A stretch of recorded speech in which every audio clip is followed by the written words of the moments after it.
So just to recap what we talked about in class, we're talking about a situation in these circular motion problems. We're talking about a situation where the velocity is the speed is constant. The speed remains constant, but the object is moving in a circle. So if the speed is constant and you're moving in a circle, there's acceleration involved, because in this case the direction is changing, not the speed, the direction. And remember that velocity is speed and direction. So if those two things are not perfectly constant, a force has to act. Just like in the previous examples, we did F net, we drew our free body diagram basically to find F net equals ma, and then ma equals the sum of the forces. We're going to do the same idea, but now instead of F net, we're going to call it Fc, just so we know that the force we're talking about is pointed towards the center of the circle. And the special type of acceleration we're dealing with is AC. And it's still equal to the sum of the forces. So we still have to draw our free body diagram, figure out what forces are acting, and go from there. So in this first example, so in example 1a, we have a situation where a car is driving along a level circular road. So there's a couple of ways you could draw this diagram, but one of the ways is to show the circular path. I'm going to draw this car as if it was being looked at from above. So it's like, here's the car, there's the top. You can think of the flash, the headlights are there, the exhaust is there. So you can see that I'm drawing the car from the top, and it's moving along this circular path. It's going in a circle. Now the question is, if F net was 0, if Fc was 0, this car would just keep going in a straight line at a constant velocity. The speed is the same. It's going, I don't know, let's say it's going 40 miles an hour. But the fact that it's constantly changing, you can imagine that the wheels are not straight, right? You have to turn your steering wheel. And when you do that, friction between the road and the tires create a force. And that force is pointed directly to the center. I'm not going to call this Fc because what it is the force of friction.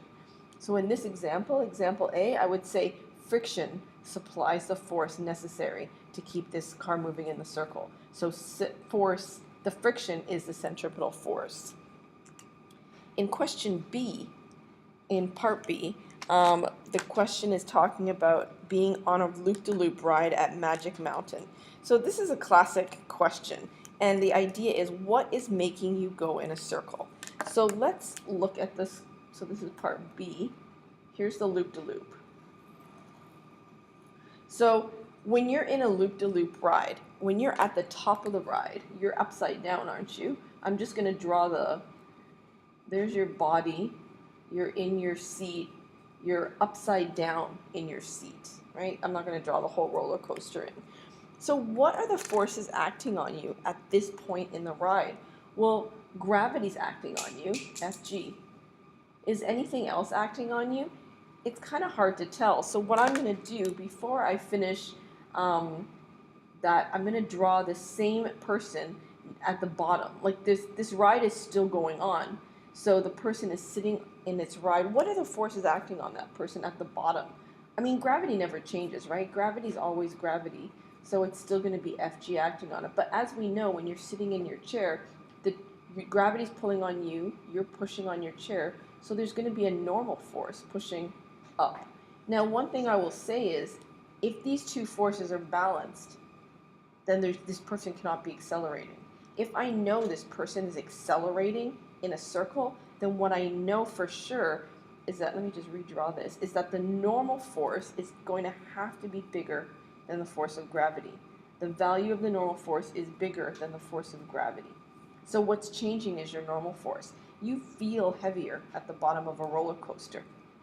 So remember we talked about apparent weight. Down here you feel heavier. Remember, how heavy or light you feel is because you have a bigger normal force. Nothing's changing about gravity. The Earth hasn't changed, your mass hasn't changed, but what you have is a bigger Fn. And that's why you feel heavier at the bottom. What's going on at the top? Well, we know if this person is going in a circle, there needs to be a force acting on that person down. Gravity is doing that. So the question is there a normal force acting on this person? And if at the top of the roller coaster, and if there is it pointing up or is it pointing down? And this is where things get really interesting. The truth is, you only need to have, if you can just make it to the top of the roller coaster, then gravity itself will kick in, and gravity will become the centripetal force at the top of the ride. And so you can actually make it around,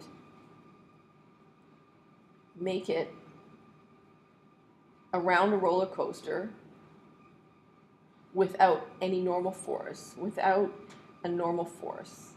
So basically, you feel weightless at the top.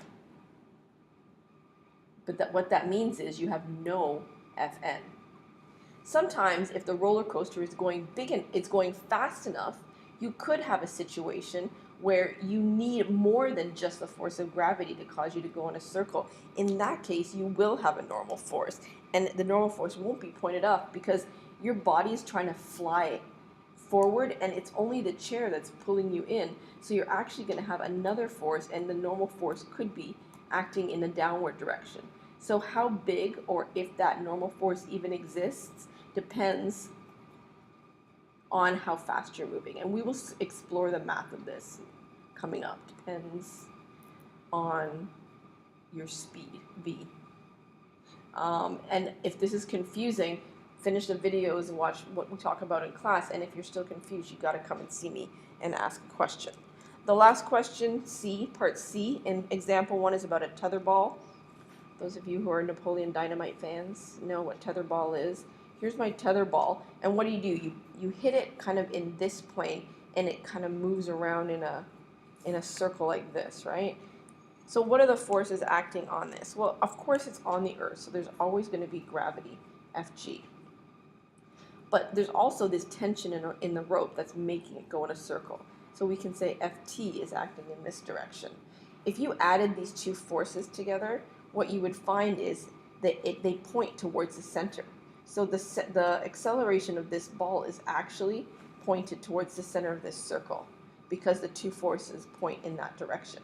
So the free body diagram would be just the tension and the gravity. I also asked you about the water cup trick and to try and draw the free body diagrams related to the water cup trick. So it's the same, basically it's the same thing here. If this is the circle that your string is attached to, if this is the water at the bottom of the cup, and this is the at the bottom of the loop, and this is the water cup at the top of the loop, the force acting on the water is always gravity. Obviously, gravity is always acting on the water. But if you're going fast enough, then basically if it's going to go in a circle, there's got to be a normal force acting up here. And actually what's happening is you end up with a normal force pushing it down at the top. So the inertia of the water itself, it wants to, if this rope was to break at any point, sometimes it happened, the water actually will go flying off in a straight line like this. The reason it doesn't do this is what inertia wants. Inertia wants to do this. The inertia of the water wants it to go in a straight line. It's forced to go in a circle because the cup is holding it in place.